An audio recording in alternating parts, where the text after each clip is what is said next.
I invest in just a three stock portfolio: Microsoft, Costco, and Google. And out of the three, Google has been really underperforming the last 3 months. It's actually even underperforming the S&P 500 year to date. Now, I want to share with you my thoughts on this company because this is a company that I still believe a lot. I still love its products. I still believe in the company growth evaluations. Now, why do I feel this way is that currently Google is going through two separate lawsuits right now. One lawsuit is regarding Google as a monopoly on almost every device that you could think of. They're the default search engine on your Apple device, on your Android device, anything you can think of, they're essentially the default. And that's one thing that the DOJ does not like. The second lawsuit is that not only is Google a platform where you can advertise and they're the default search engine, they are also a player in the advertising space. And because they own the company, they're preferring their own ads compared to the competitors. Like, for example, Yelp is complaining that, hey, instead of when somebody looks up for a restaurant review, instead of pulling up Yelp reviews, Google is inherently using its monopoly powers to put up its own Google reviews first and then the Yelp reviews. And that's a separate lawsuit all in together. Even though Google is going through a lot of uncertainty right now, I am still a big fan of the company because of their financials. If you really look at their financials, they are organically growing the business. When you look at their YouTube growth, growing by double digits. When you look at their ad search, even though ad search is going through two separate lawsuits right now, the ad search business is still organically growing. And then their most important part, the Google Cloud. The Google Cloud, the last quarter grew by over 20%. Can you imagine the biggest, most important business growing by 20% organically? That is something that I just really love of Google. And yes, although there is a possibility that Google can be split up into many separate parts like a Lego piece, I think that's the worst case scenario possible.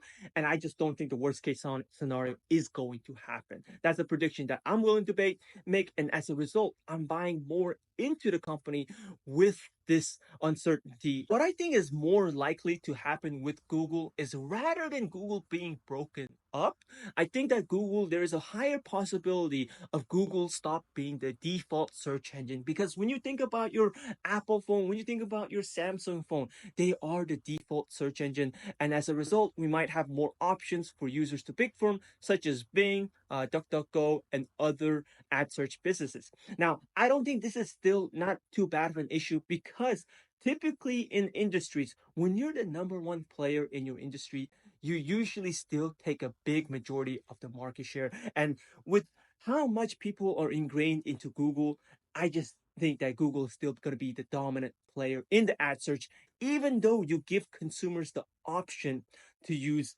different competitors, for example. Now, my growth thesis for Google is very simple. I really think it's the main growth drivers for the company is going to be its YouTube growth.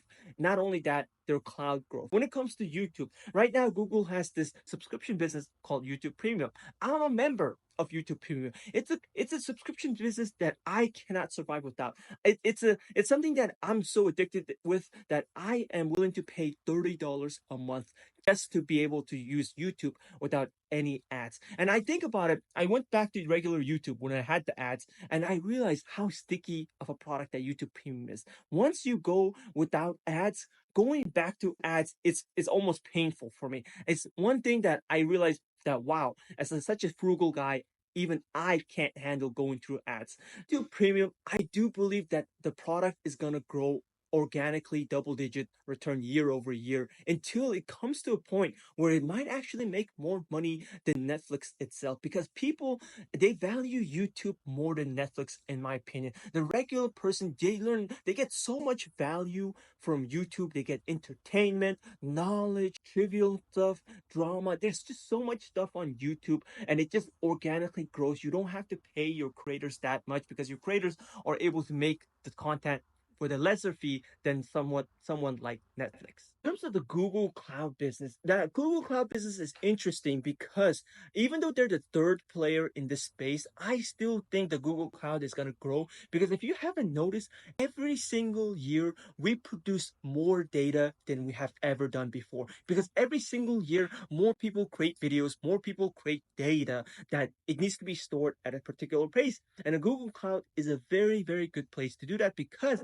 with Google Cloud and the Google Enterprise that they offer, there's a lot of value that they can offer to consumers and businesses. Cloud is currently growing by 20% year over year growth organically. And I still think that is still going to grow because we just naturally create so much data as consumers, as businesses, and we need a place to store that data. And when I look at Google valuations, it's trading at currently at a 21 PE ratio. That's a lower PE ratio than the S&P 500. It's a company that I honestly believe, it's just my prediction, that it's better than at least 50% of the companies in the S&P 500. And as a result, my thoughts on Google is that it should be trading at a higher PE than the S&P 500 itself. So for me, it's another reason for me to buy the stock. Now, here are the cons. Here are the bear thesis on Google. The reason why it's not hasn't been going up too much is that even though it's growing its revenues organically, it is having issues growing its cash flows because one of the issues that you need to increase your cash flow is you got to have lower expenses. And that's something that Google is always known for spending just a ton of money on capital expenditures. Will it work out? That is an uncertainty that we don't know. If it works out, then great, we got a great deal on Google. If it doesn't work out, then we could definitely be wrong and the stock could go lower. One other reason that is keeping Google down right now as well, not only the capital expenditures, is also their unpredictability. Google, as time over time, it's starting to become a little bit unpredictable with these lawsuits. However, I am still confident that once we're past these lawsuits, once we're past the two lawsuits, whatever fee that they have to pay, we will be in a better spot. We can look towards a better future. Now, another thing I am looking forward to, this is just a fun fact, is that in the past six elections, who doesn't matter who won the presidency during an election, past six election years, the following years, this S&P 500 actually grew by double digits. And that's one of the things that I am looking forward to for Google as well. Now, I share my thought process about Google with you because there are many times when you yourself, you might buy into a different stock and that stock goes down tremendously. And that when that happens, there's two things people usually do. They either panic or they get excited and they buy more. One thing is that stocks do go down, stocks do go up. Sometimes they are at a lower valuation, sometimes they're at a higher valuation.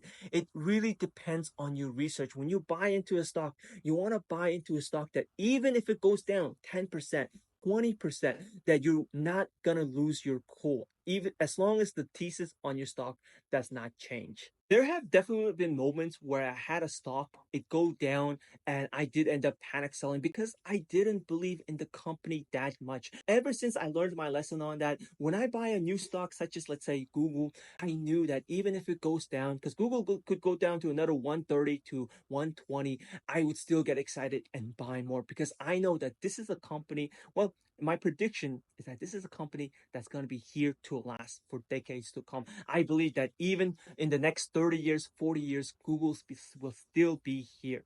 And when I buy my fourth stock, because currently I do have a three stock portfolio, on my fourth stock, the qualification that I need to buy is that they gotta be predictable. They can make money during good times and bad economies like recessions.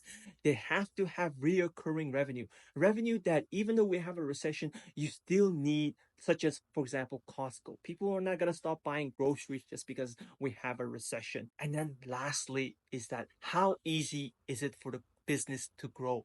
For example, for YouTube, for Google, for each new user, the product is already built. So to the additional cost of a new user is not that much. And that's one thing I just really love about Google. And for my fourth stock, those are the qualifications I look for before I buy into it.